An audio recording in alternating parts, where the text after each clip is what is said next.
2000년 전 로마의 어느 날 밤, 그 밤 로마 사람들은 잠을 설쳤다.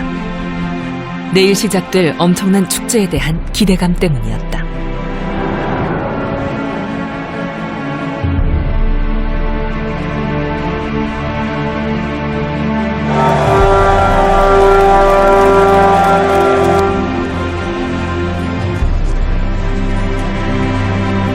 마침내 그날이 왔다.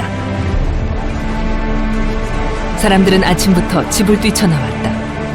그들이 달려가는 곳, 그곳에 새로운 원형 경기장이 있었다. 오늘이 바로 경기장의 개장식이 있는 날이었다. 경기장이 건설을 시작하여 개장하기까지 걸린 시간이 언 8년. 경기도 경기장, 건축물 그 자체로도 로마 사상 최고의 위용을 갖춘 구경거리였다. 시인 마르티알리스는 그의 책에서 이렇게 노래했다. 이집트인들아, 피라미드를 자랑하지 말라. 아시리아인들아, 바빌론을 입에 담지 말라. 황제의 새 원형 경기장 앞에서 그것들의 설 자리는 없으니 모든 명성은 이를 위한 것, 모두가 이 그림자에 가려지리라. 시인이 비길 데 없이 위대하다고 일컬은 황제의 원형 경기장, 그것이 바로 콜로세움이었다.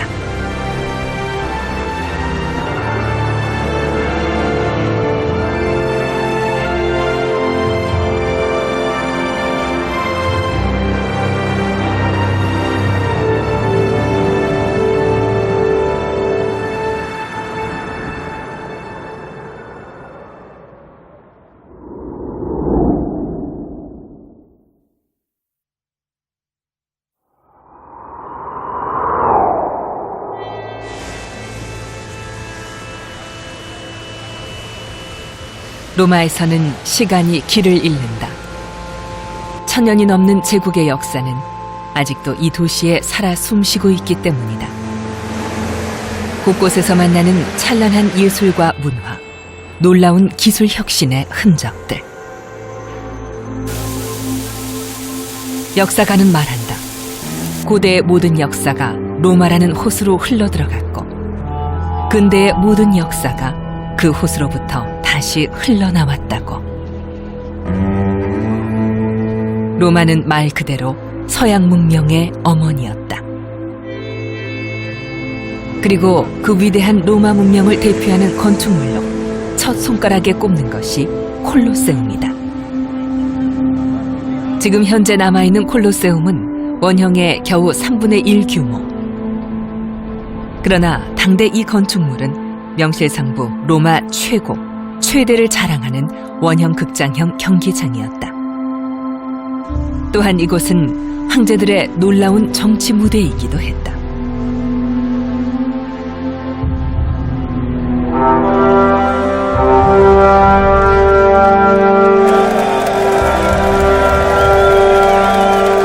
서기 80년, 바로 이곳에서 콜로세움의 개장을 축하하는 성대한 축제가 벌어졌던 것이다. 축제는 무려 100일간이나 계속될 예정이었고, 날이면 날마다 진귀한 구경거리가 예고돼 있었다.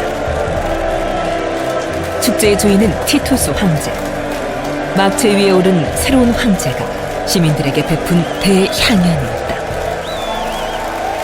So you have all kinds of incredible activities taking place inside the Colosseum. But one event that people are still talking about is absolutely incredible.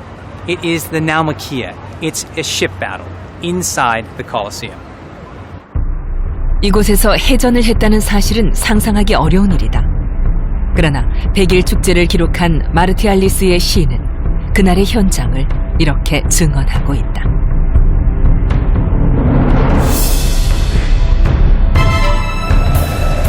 먼 곳에서 처음으로 이 성스러운 공연을 보러 온 당신, 바다 같은 물, 배들의 전쟁, 놀라지 마오. 나는 당신에게 말했지. 이곳은 원래 육지였다고. 어떻게 이런 일이 가능했을까? 콜로세움 내에 100개가 넘는 음수대가 설치된 것으로 보아 송수로가 연결돼 있었던 것은 분명해 보인다.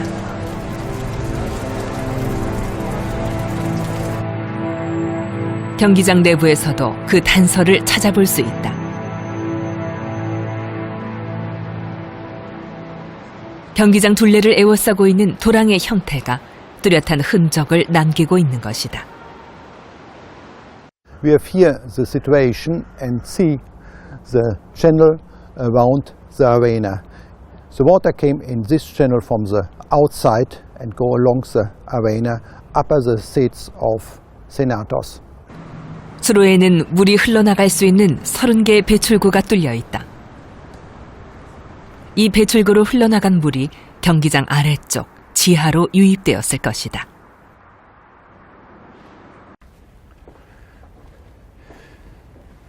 We have here some draft shafts, and this draft shaft was collected with the channel of the upper level, and from this channel the water came down up in the draft shafts, and from here go out into the apogee and filled the apogee for the Naumachie.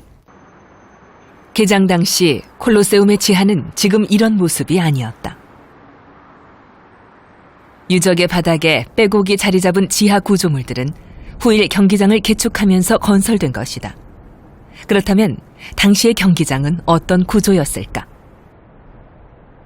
Ora, i sotterranei del Colosseo, quindi il grande invaso al di sopra del quale era il piano dell'arena sul quale siamo noi in questo momento, erano completamente costruiti in muratura, ma queste costruzioni risalgono a un'epoca successiva all'inaugurazione di Tito.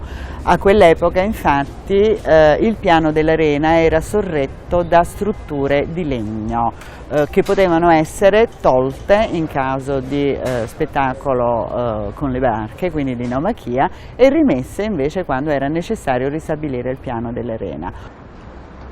콜로세움에서는 티투스 황제 당대의 모습을 추정하여 목조로 된 가변형 무대를 일부 이렇게 복원해 놓고 있다.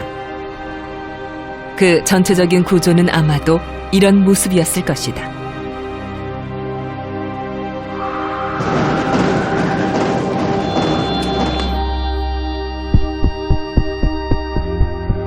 모의 해전을 위해서는 경기장 바닥과 나무 기둥을 철거하고 방사형으로 된 경기장 내 수로와 지하로 이어지는 30개의 방수로를 통해 물을 공급했다. 지하 공간에 물을 가득 채우는 데는 2시간에서 5시간이 걸렸을 것으로 추산한다. 이 물의 양은 약 6만 5천 리터.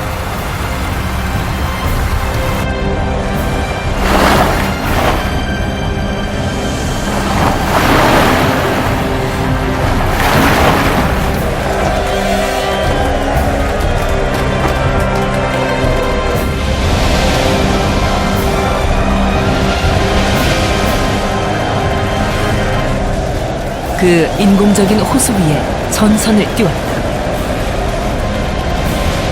모의 해전은 원래 전쟁의 승리를 기념하던 행사로 강이나 호수에서 병사들이 해전을 재현하던 것이었다. 그러나 이것이 경기장 안으로 들어오면서 범죄자나 노예들을 배에 태우게 되었고 한편이 모두 죽을 때까지 싸우는 피비린내 나는 구경거리로 전락했다.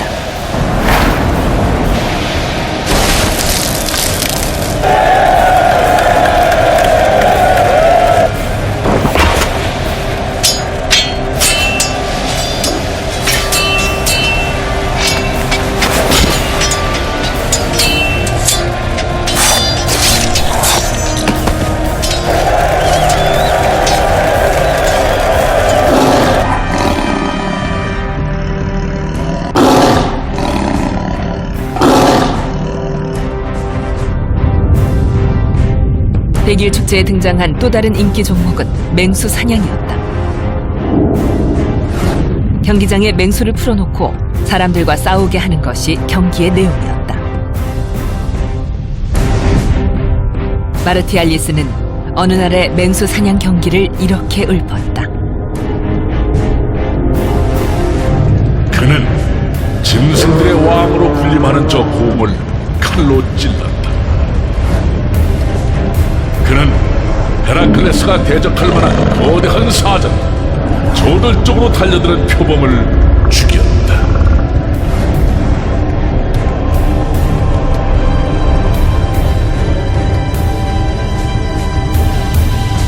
Perché l'animale una volta morto non veniva buttato via, le pelli venivano recuperate e donate al popolo, la carne residua veniva data in pasto agli animali custoditi negli zoo, cioè nei vivaria, quindi destinati alle successive venationes e così via. Le ossa venivano buttate invece sul posto, quindi nelle fogne del Colosseo dove vengono riscoperte.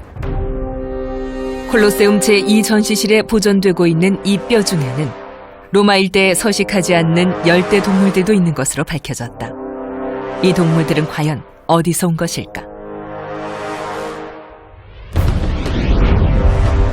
당시 로마는 세계 제국이었다. 그 영토가 북쪽으로는 스코틀랜드, 남쪽으로는 지중해를 휘돌아 이집트까지 걸쳐 있었다. 그 광대한 지배 권역에서 북아프리카에선 코끼리, 누비아에선 하마, 메소포타미아에선 사자. 그런 방식으로 수많은 이국의 동물들을 홍수해 온 것이었다. The animals were of tremendous symbolic importance for Rome's games. And they represented not just the civilizing function of Rome in conquering these animals themselves, they represented the very provinces that Rome had conquered. And the further flung they were, well, in fact, and the more exotic the animals, well, that helped reinforce the message of Rome's power. 기록에 따르면 100일 축제 중 첫날 하루에 맹수 사냥으로 죽어나간 동물들 수가 무려 5,000마리였다. 상상을 초월하는 이런 엄청난 규모의 축제가 100일 동안이나 계속됐던 것이다. 왜 그랬을까?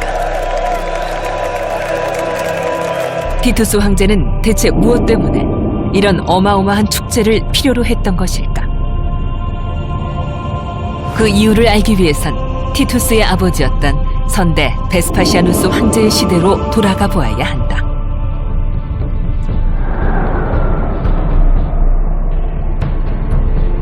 서기 69년, 티투스는 아버지 베스파시아누스와 함께 로마의 변방 유대 전선을 지키고 있었다.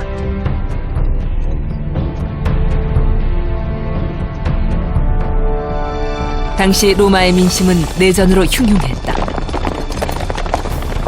네로 황제가 반란군에 쫓겨 자살한 후 1년 사이 3명의 황제가 바뀌는 대혼란이었다.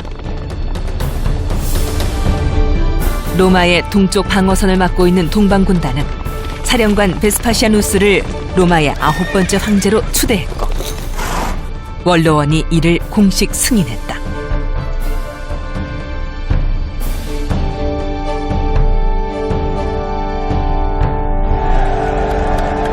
베스파시아누스는 유대 전선을 아들 티투스에게 맡기고 로마로 귀환했다. 새로운 황제에게 주어진 과제는 내전으로 황폐해진 로마를 재건하는 일이었다. 또한 그에게 무엇보다 중요했던 일은 황제로서 자신의 위상을 확립하는 것이었다.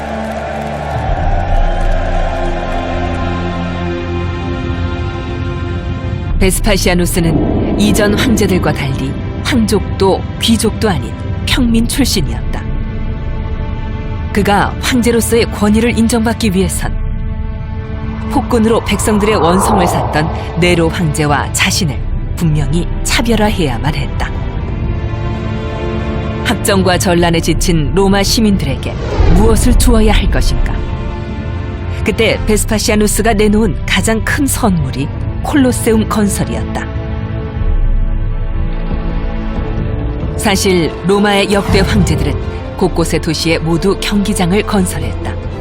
어떤 공공시설보다 검투를 할 수 있는 경기장을 제공하는 것이 민심을 얻는 데는 제일이었기 때문이다. 혈통의 정당성이 부족했던 베스파시아누스에게 그것은 더욱 절실한 문제였다. 당시 로마에선 검투사들의 인기가 대단했다. 승률이 높은 검투사들은 어딜 가나 주목을 받았다.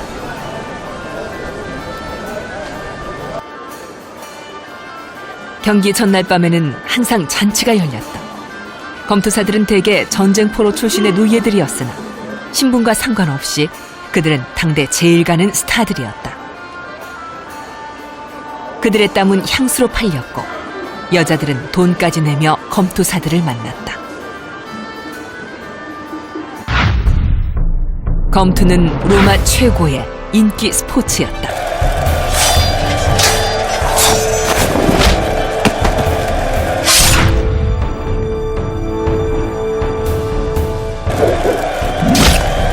베스파시아누스가 검투 경기장을 건설하고자 한 것도 그 때문이었다.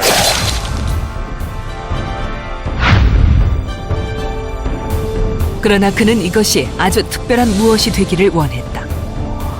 어느 황제의 경기장과도 비교할 수 없는 역사상 전무후무한 건축물이기를.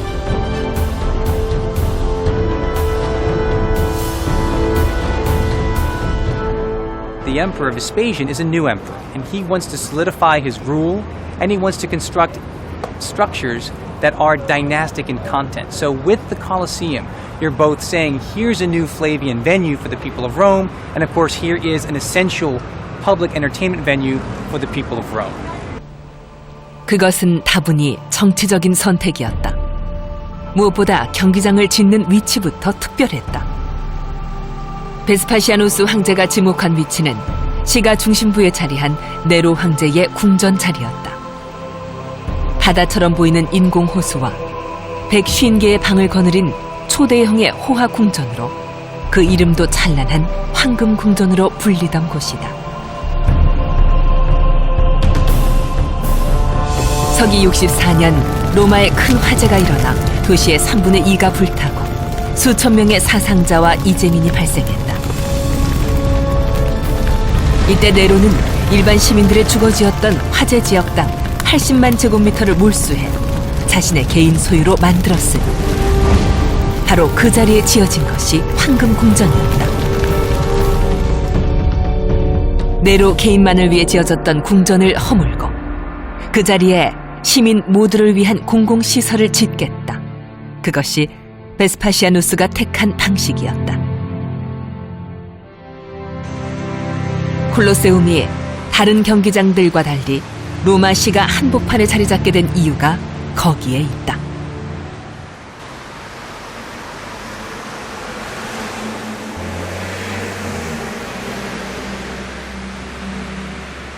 Cioè Nerone aveva espropriato le case per costruire una parte della sua immensa dimora e Vespasiano distrugge, seppellisce la Domus Aurea per restituire con il Colosseo lo spazio al popolo e fu un'operazione politicamente di grande rientro d'immagine.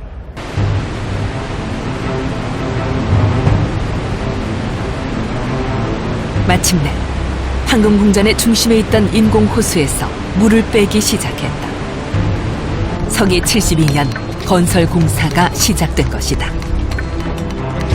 당시 콜로세움 건설은 하나의 커다란 도전이었다. 두 개의 원형 극장을 합쳐놓은 것 같은 이런 형태의 경기장은 처음인데다 둘레 527m, 길이 180m에 달하는 거대한 규모를 건축해야 했다. 무엇보다 가장 큰 문제는 52m에 달하는 높이였다. 이 높이는 오늘날 아파트 17층이나 18층과 맞먹는 엄청난 것이었다. 당시 돌로 지은 건물로는 상상할 수 없는 일이었다. Well, actually, to build a structure as the Colosseum, it would have been possible with the traditional techniques used in the past. Even if the Pyramid of Egypt had a very large, important structure, from the structural point of view, the conception was very simple and the equilibrium very easy because the shape itself facilitated the equilibrium. To build the Colosseum was required to develop two new points, a different and new structural conception and new materials. 새로운 구조적 발상에서 가장 중요한 것은 아치의 발명이었다.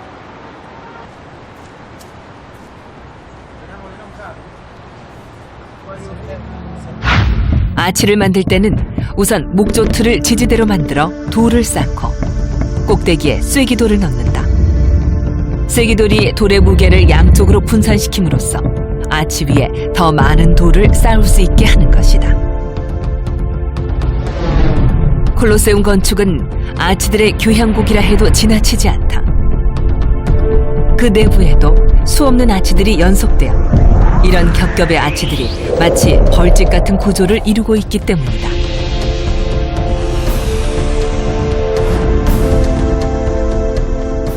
The systematic use of arches has allowed to realize in the Colosseum a structure that is light comparing with the dimension and very strong. The walls were replaced from a kind of light walls made from pillars and arch. So the space in between the pillars and space were a kind of a large window, and that reduce a lot the weight of the structure without reducing and compromise the strength. 아치는 로마 건축의 공간 개념을 완전히 바꾸어 놓은 것이었다. 재료는 적게 들이고 무게는 줄임으로써 고층의 건축을 가능하게 한 핵심 기술이었다. 그러나 아치만으로는 52m에 달하는 높이를 지탱하기 어렵다. 여기에 또 다른 혁신적인 발명품이 등장한다. 콜로세움 유적을 자세히 살펴보면 놀랍게도 오늘날 현대 건축에서 흔히 쓰이는 것과 같은 건축재들을 발견할 수 있다.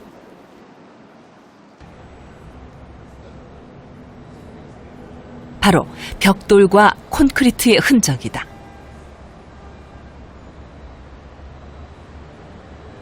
로마인들은 당시에 이미 콘크리트를 사용했다. 그들은 후일 시멘트란 단어의 유래가 된 시멘텀이란 물질을 만들었었는데 여기에 모래와 자갈을 혼합한 것이 콘크리트다. 시멘텀은 석회에다 물과 특별한 재료를 한데 섞은 것이었으니 이 특별한 재료가 바로 화산재였다. But they discovered that a powder taken in Pozzuoli, close to Naples, close to the Vesuvio volcano, had the characteristic, the power of creating a very strong bond between the stone or bricks. 돌을 대체하는 또 하나의 건축재는 테라코타 벽돌이었다.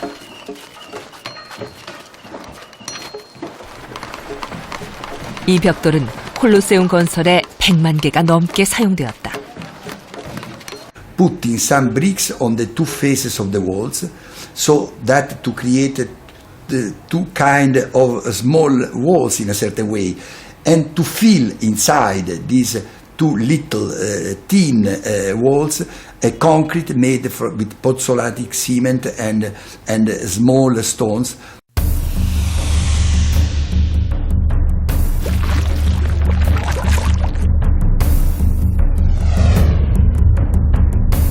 로마인들은 서로 다른 자재들을 교묘하게 혼합해 크고 높은 구조물을 가능하게 했던 것이다. 보다 가볍고 견고한 건축재의 발명과 활용. 이것이 로마 건축의 혁명을 가져왔고 콜로세움 건축을 가능하게 한 열쇠였다.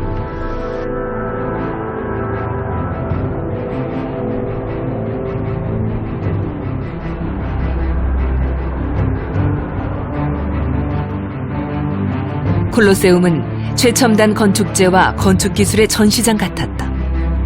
당대 로마인들이 고안해낸 최신 기계장치, 기중기도 그 하나였다.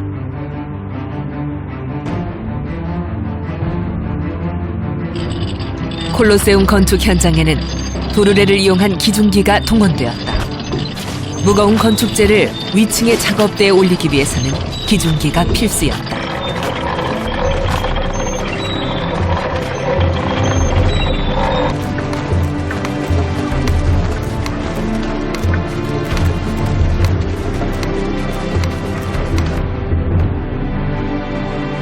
베스파시아누스는 자신의 작품에 심혈을 기울였다. 콜로세움은 그가 원한 그만큼 황제의 권위를 세우는데 충분한 위용과 아름다움을 갖추어 갔다.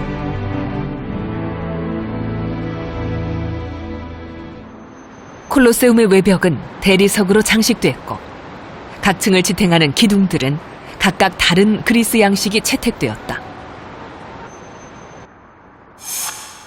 1층은 간소하고 중후한 도리아식, 2층은 여성적이고 부드러운 이오니아식, 3층은 화려한 코린트식이었다.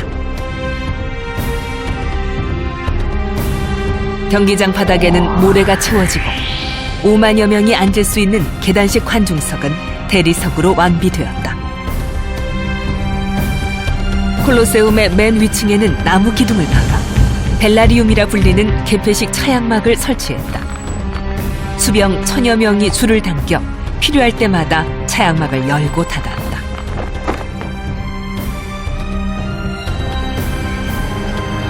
덕분에 햇빛이 뜨거운 날에도 관중석에 서늘한 그늘을 드리울 수 있었다. 무엇보다 콜로세움의 성격을 단적으로 드러낸 것은 아치에 장식된 조각품이었다. 베스파시아누스는 네로의 개인 정원을 장식하고 있던 조각품들을 공공의 것으로 돌려놓은 것이다. 네로가 자신의 모습을 본따 황금 궁전 앞에 세웠던 거상은 없애지 않고 태양신으로 변조했다. 이 거상의 이름 콜로서스에서 콜로세움이란 이름이 유래했다. 베스파시아누스는 콜로세움을 통해 자신이 로마의 본질인 공공성을 회복시킨 황제로 기억되길 바랬다. 그리하여 공사가 시작된 지 8년, 마침내 드러난 콜로세움의 그 모습을 시인 마르티알리스는 이렇게 찬양했다. 황제의 지도력 아래 로마는 본연의 모습을 회복했네. 폭군 개인의 쾌락이었던 이 공간이 이제 시민들의 기쁨이 되었도다.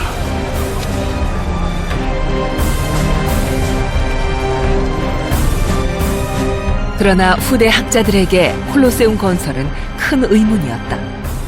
당시 네로와 삼형제 시대를 거치면서 로마의 재정은 파탄 상태였기 때문이다. 베스파시아누스는 이 엄청난 규모의 건축물을 짓는 데 드는 재원을 대체 어디서 마련했던 것일까? 단서는 콜로세움 내에 있었다. 이것은 콜로세움 남쪽 입구에서 발견된 비문이다. 겉으로 보이는 이 글자들은 후대에 수정된 것으로 돌에 남아있는 못자국들을 이어보니 전혀 다른 원문이 드러났던 것이다. 그 내용은 이러했다. 베스파시아누스 황제는 전리품으로 새 원형 경기장을 지었다. 콜로세움을 건설할 수 있도록 한 것은 바로 전쟁이었다.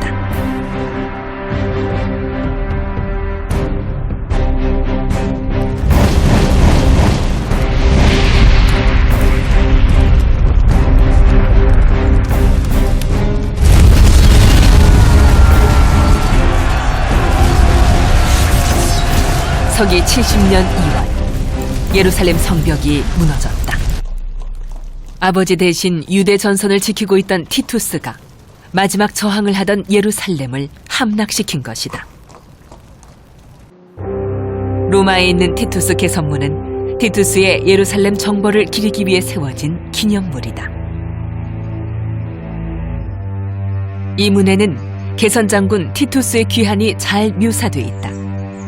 승리의 기쁨에 취한 병사들이 유대 신전에서 약탈한 신성한 보물들, 탁자와 나팔과 7갈래 촛대를 앞세우고 행진하는 모습이다.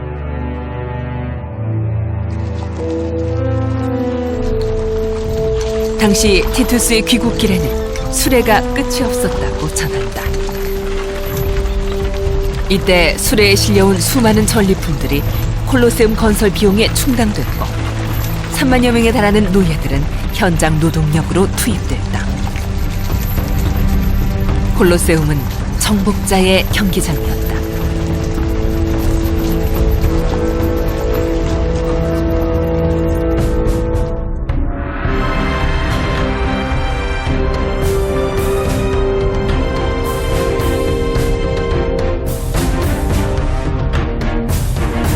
서기 79년 베스파시아누스 황제는 세상을 떴다.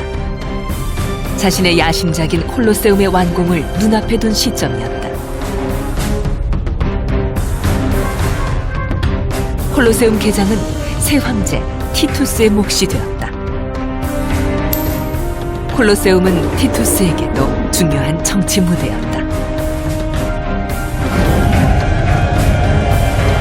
새 황제는 아버지의 대경기장에 버금가는 거대한 스펙타클을 펼쳐 보이길 원했다.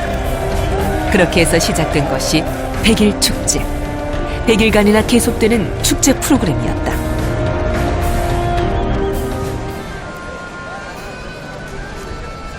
축제에 참여하기 위해서는 각석으로 된 콜로세움 입장권부터 받아야 했다. 입장권에는 경기장에 있는 76개의 출입구 중 자신이 입장해야 할 출입구 번호가 씌어 있어 그곳으로만 출입이 가능했다. 이러한 설계는 사람이 많이 몰려도 효율적인 입퇴장이 가능하도록 한 것이었다. 5만여 명의 관중이 30분이면 다 빠져나갈 수 있었다.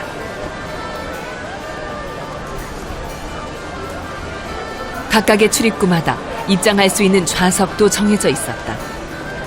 귀족들은 맨 아랫단의 좌석이 지정석이었다. 그 뒤는 기사들이, 그 뒤는 평민들이 앉았고 시민권이 없는 사람들과 여자들은 가파른 계단을 올라 가장 불편한 위쪽 좌석에 앉아야 했다. 대신 그들은 돈은 내지 않았다. The seating in the Colosseum is very hierarchical. So the people with the most money are the closest to the action. They're the closest to the arena floor, and they're the ones who paid for their seats, so to speak. As you get further away from the floor, further up, the people have less and less money. Well, of course, there's after the senators and the knights, then you start going into the lower strata of society, even slaves who had been freed or slaves who had not been freed. And this is Roman society in miniature. 황제의 입장 경로와 황제의 자리는 경기장 어디에서나 잘 보이게끔 신중하게 설계되었다.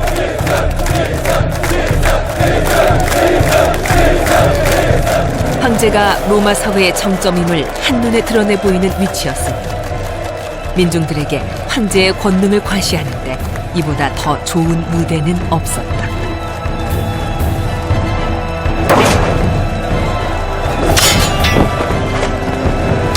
(100일) 동안 콜로세움은 열광의 도가니였다. 축제의 하이라이트는 어디까지나 검투 경기였다.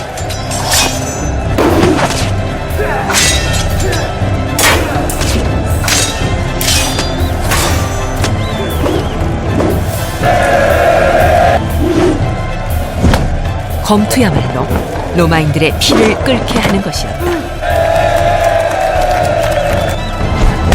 검투의 승패는 한순간에 삶과 죽음을 가른다. 삶이냐 죽음이냐, 패배자의 생사는 황제에게 달렸다. 그러나 그것을 황제 마음대로 한 것만은 아니었다. 황제는 군중의 의견을 받아들여 패자의 생사를 선택했다.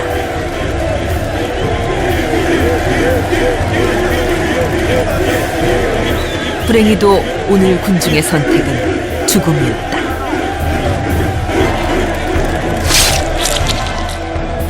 경기장은 권력의 최정상인 황제가 민중의 소리를 직접 듣는 자리였다. 콜로세움은 그 규모나 구조에서 황제가 한눈에 관중을 보고 의사를 파악하는 데는 최적화된 공간이었다.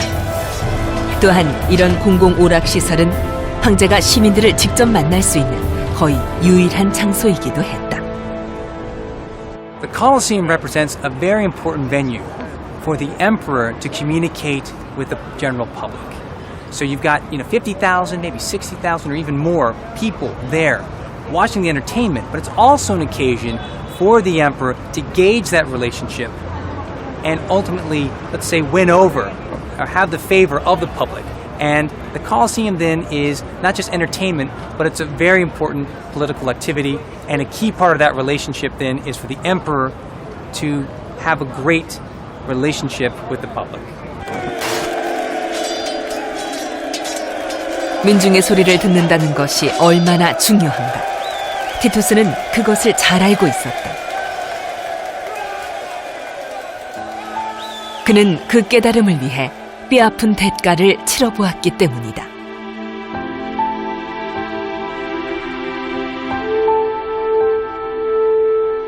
티투스가 유대 전선에 머물던 시기, 그는 사랑에 빠졌다. 당시 로마의 협조적이었던 유대왕 아그리파 1세의 딸 베레니케가 그 상대였다. 이 민족의 딸이었으나 그들의 사랑은 뜨거웠다.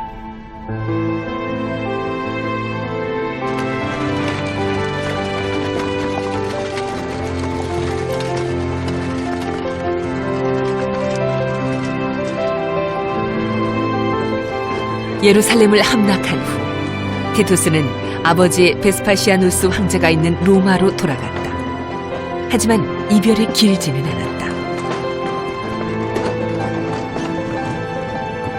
연인을 뒤따라 베레니케가 로마로 왔기 때문이다.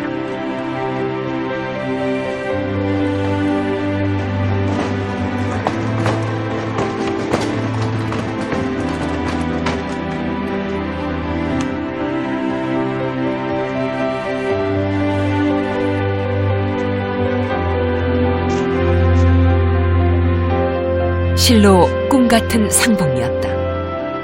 이제 그들 앞엔 끝없는 행복만이 펼쳐질 것 같았다.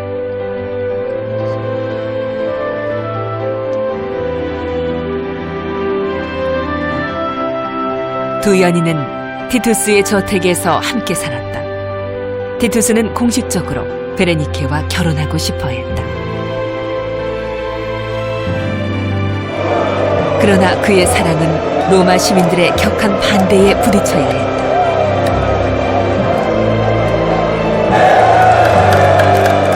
로마 민중들은 유대 공주가 미래의 화구가 되는 것을 용납하지 않았다. 그들은 안토니우스가 클레오파트라와 사랑에 빠져 로마가 전쟁에 휩싸였던 과거를 잊지 못하고 있었다.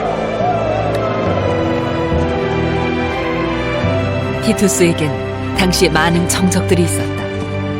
스캔들의 발목을 잡히지 않으려면 사랑하는 베레니케를 유대 땅으로 돌려보낼 수밖에 없었다.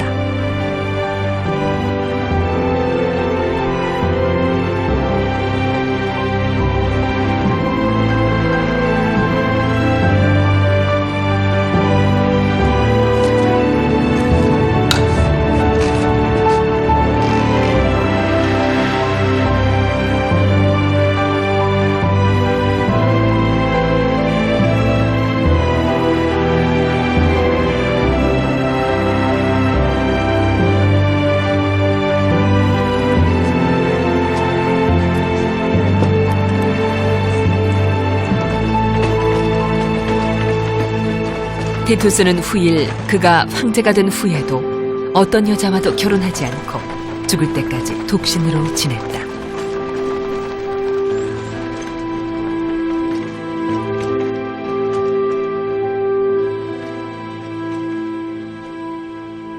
The public, the people of Rome, was very, very powerful, and the emperor was very much aware of this important relationship between ruler and the ruled. Now, the public could step in when there was, say, a public execution and complain and even halt that execution. When somebody was going to be put to death in the gladiatorial arena and the emperor said, sure, again, the public could step in and say no. Their voice was powerful, and the emperor had to hear them. If there were problems with the grain supply, if there was risk of famine, they would speak out, and the emperor had to alleviate that kind of tension, or next thing you know, you'd have an angry mob, and they'd overrun the city, they'd overrun the palace, and they would kill the emperor. 그들의 목소리에 귀를 기울였기에 티투스 황제는 로마 시민들의 사랑을 받았다. 그러나 그의 집정은 단 2년 만에 끝났다. 서기 81년 티투스 황제가 사망하고 그의 동생 도미티아누스가 새 황제로 즉위하게 됐다. 콜로세움의 사실상 완공은 도미티아누스 황제 때에 이루어졌다. 도미티아누스는 당시까지 3층밖에 완성되지 않았던 콜로세움의 맨 위층인 4층을 올려 공사를 마감한다.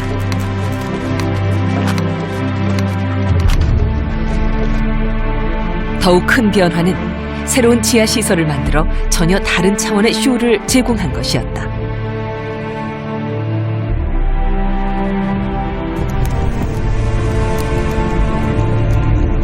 지하 6m. 모이 해전에 물을 채우기 위해 텅 비어있던 공간은 각종 경기를 위한 복잡한 대기 공간으로 바뀌었다.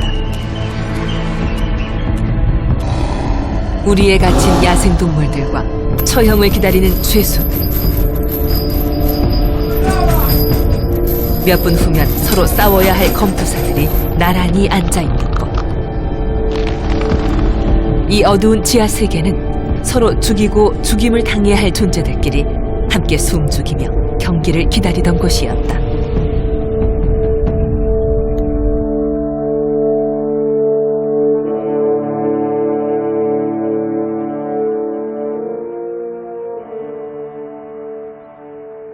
We are here in the Colosseum, in the underground of the Colosseum, and this was the place for the gladiators and the animals. And we stay here in the floor with the lift system. With this lift system, the animals go up into the arena. 지하에는 아직도 그 승강장치의 흔적이 남아있다. 캡스턴이 있던 자리다.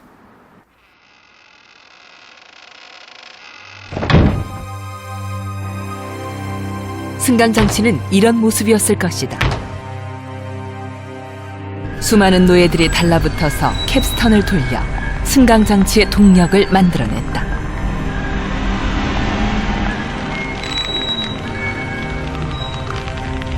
당시 콜로세움에는 적어도 28개의 승강기가 있었던 것으로 추정된다. 경기가 있는 날이면 이런 승강기를 움직여 각종 무대 장치와 맹수들을 경기장으로 들어 올렸다.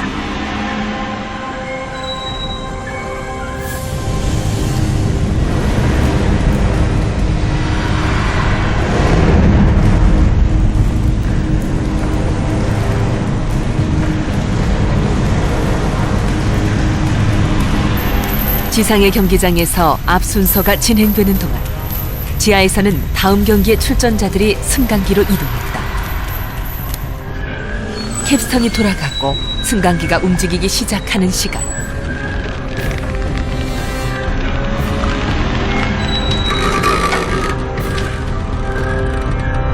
지하에서 지상으로. 주인공은 중력의 법칙을 거스르며 마치 마법처럼 땅속에서 호련히 솟아나듯 모습을 드러낸다. 도미티아누스가 대규모 지하시설 공사를 한 것은 이런 무대 연출 효과를 위해서입니다.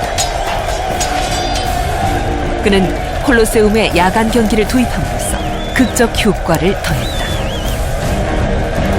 그 역시 아버지와 형에 이어 상상을 초월하는 이런 깜짝 쇼를 주재함으로써 자신의 권능을 대내외에 과시하고 싶었던 것이다. 민중과 통하려는 황제들의 강력한 정치적 목표가 있었기에 콜로세움은 비로소 로마 역사상 가장 위대한 건축물이 될 수 있었다.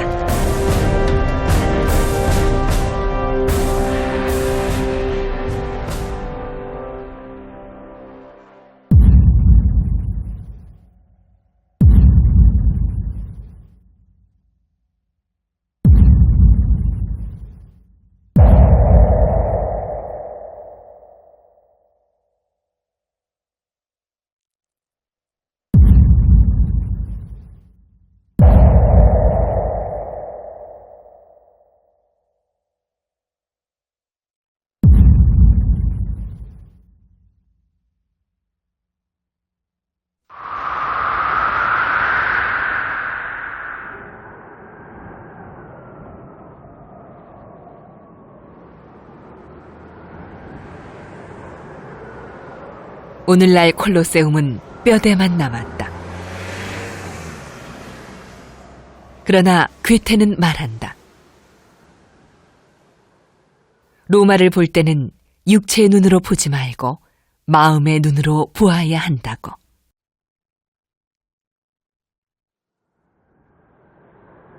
콜로세움도 그렇다. 지금 우리가 보는 콜로세움은 원형의 3분의 1에 지나지 않는다. 그러나 마음으로 보면 그 속에 실로 거대한 이야기를 만날 수 있다.